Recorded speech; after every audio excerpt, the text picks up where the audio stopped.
empezaba a hablar, me daba cátedra de amor y al escuchar, ansiosamente le empezaba a reclamar: ¿cuál es la clave para que me puedas amar?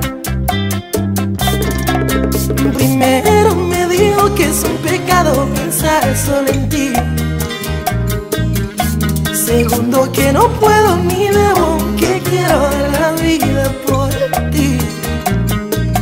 Tercero, que mi destino en el amor corre peligro y advierte de ti. Y cuarto, que un esclavo en el amor le pisotea en el corazón, que aquel que ama pero no demuestra tu cariño se prepara para un desliz. El amor es lo más raro que ha podido existir. Quien de ti se enamoró, lo más probable ni le pones atención. Y a otra persona le das una flor, una poesía, entregas tu corazón.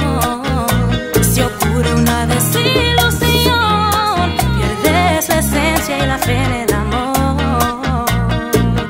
Esta noche quiero volver a soñar, a ver si aprendo algo más, y que me salga ese angelito tan divino que me ha venido a aconsejar.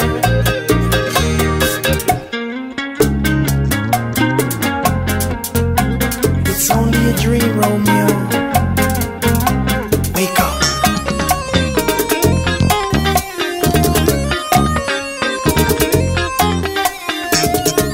We nasty.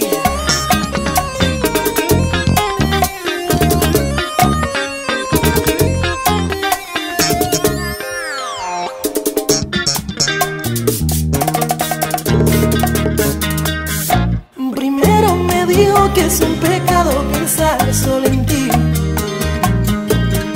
Segundo, que no puedo ni debo, que quiero dar la vida por ti. Tercero, mi destino en el amor corre peligro, me advierte de ti. Y cuarto, que un esclavo en el amor le pisotea en el corazón, que aquel que ama pero no demuestra tu cariño se prepara para un desliz.